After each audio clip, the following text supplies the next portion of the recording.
बनेगा स्कॉलर। आज मेरे सामने है संतोष, कक्षा 8वीं ए का स्टूडेंट।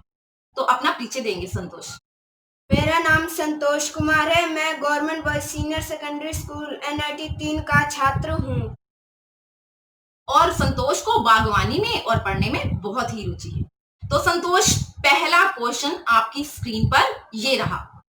एक किस्म के पौधे किसी स्थान पर बड़े पैमाने पर उगाए जाएं तो वे क्या कहलाते हैं? A कृषि, B फसल, C नर्सरी या D इनमें से कोई नहीं।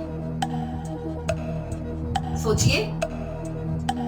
B फसल। श्योर? लॉक कर दें? यस। तो B फसल लॉक कर दिया, बिल्कुल सही जवाब। तो एक ही किस्म के पौधे एक स्थान पर उगाए जाएं तो वो क्या कहलाते हैं? फसल। तो कृषि और नर्सरी क्यों नहीं?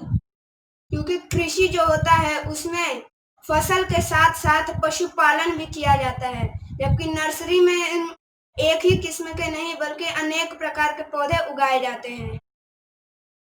ठीक है, चलिए नेक्स्ट क्वेश्चन पर चलते हैं। नेक्स्ट क्वेश्चन आपकी स्क्रीन पर ये रहा। रबी फसल किस ऋतु में उगाई जाती है?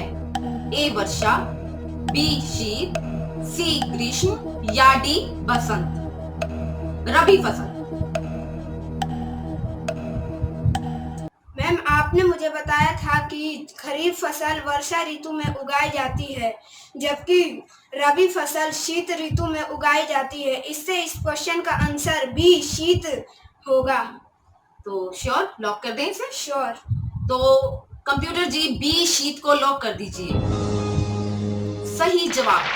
तो रबी फसलों को शीत ऋतु में बोया जाता है। मैंने पहले भी बताया था कि खरीफ फसलों को वर्षा ऋतु में बोया जाता है, और ऐसी फसलें जिनको पानी की अधिक आवश्यकता होती है उन्हें खरीफ फसलें कहते हैं, लेकिन जो रबी फसलें हैं उनको शीत ऋतु में बोया जाता है। तो इसका आंसर B शीत बिल्कुल सही जवाब है। तो रबी फसलों को शीत ऋतु में बोया जाता है। अगला क्वेश्चन आपकी स्क्रीन पर ये रहा। किसान का मित्र कौन है? A केंचुआ, B चूहा, C कबूतर या D गिलहरी?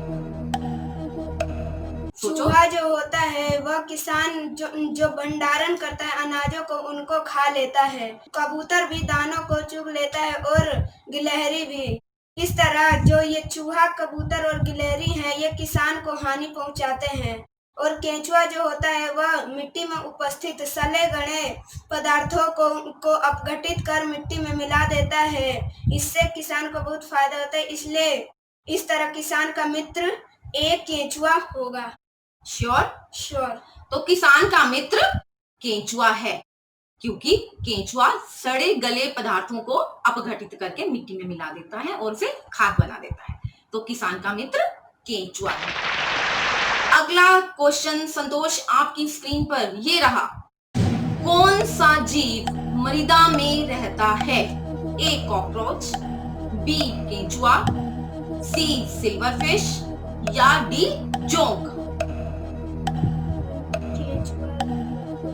कॉकरोच, सिल्वरफिश, जोंक। केंचुआ तो किसान का मित्र होता है, तो ये मिट्टी में ही रहता है। मैम, B को लॉक कर दो, केंचुआ। श्योर नहीं हो इस बार? तो चलो केंचुआ B को लॉक करते हैं। ये भी सही जवाब, लेकिन इसका कारण तुम्हें जानना बहुत जरूरी है। कॉकरोच तो घरों में कहीं पे भी घूमते रहते हैं, आपने देखा होगा घरों में। और जोंक को इंग्लिश में कहते हैं लीच, और लीच पानी में भी रहती है और स्थल में भी रहती है। और सिल्वरफिश छोटे छोटे से कीट होते हैं जो कपड़ों को खा जाते हैं। तो इनमें से मृदा में केंचुआ रहता है। तो कौन सा जीव मृदा में रहता है? तो आंसर आएगा B केंचुआ।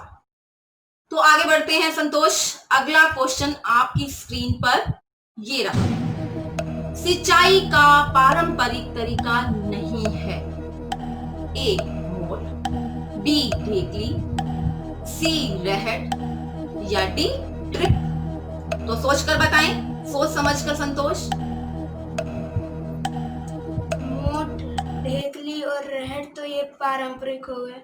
और ये ड्रिप जो है ये आधुनिक है, इसलिए इसका सही उत्तर ड्रिप होगा, क्योंकि इसमें पौधों को बूंद बूंद पानी दिया जाता है और ये एक आधुनिक तरीका है, इसलिए इसका सही उत्तर डी ड्रिप होगा।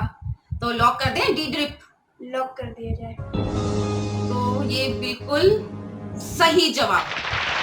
अगर आप मोट कहते संतोष तो भी ये गलत होता, और अगर आप ढेकली कहते तो भी गलत हो जाता, अगर आप रहट कहते तो भी गलत हो जाता। तो ड्रिप बिल्कुल सही जवाब है। तो सिंचाई का पारंपरिक तरीका जो नहीं है वो है ड्रिप। चलिए अगले क्वेश्चन की तरफ चलते हैं। अगला क्वेश्चन संतोष आपकी स्क्रीन पर ये रहा। इनमें से खरपतवार नाशी है ए डीडीटी, बी बीएचसी, सी 2,4-D या डी उपयुक्त सभी। संतोष सोचकर, ये थोड़ा कठिन सवाल है, ध्यान से सोचिए इसे। डीडीटी लॉक कर दे? यस। श्योर? श्योर। तो कंप्यूटर जी ए डीडीटी को लॉक कर दीजिए। डीडीटी गलत जवाब। ओ ये गलत जवाब है।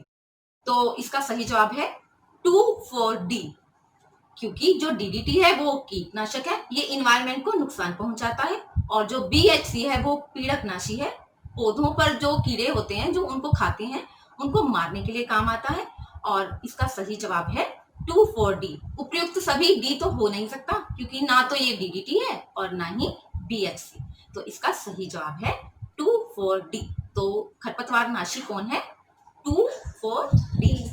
तो संतोष अब आपका ये सवाल गलत हो गया, और इसके साथ ही हमारा ये खेल भी समाप्त होता है। पर आप बहुत अच्छा खेले हैं और आप बहुत सही तरीके से लेसन पढ़ के और अभ्यास को पढ़कर आए हैं। इसके लिए मैं आपको कॉन्ग्रेचुलेशंस करती हूँ, और आपको स्कॉलर बैच इनाम में मिलेगा।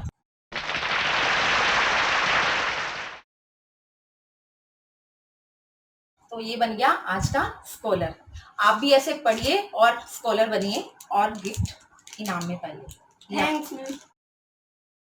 तो बेटे आप लोग भी लेसन पढ़िए और मुझे फोन करिए मेरे नंबर पर। मैं आपसे 2 सवाल पूछूंगी, लेकिन बेटे लेसन पढ़कर फोन करना, और जिसके 2 सवाल ठीक होंगे उसे भी इसमें पार्टिसिपेट करने का मौका मिलेगा। Thank you. NTPC Faridabad and Chief Minister's Good Governance Associates Program with Star Teachers of Faridabad.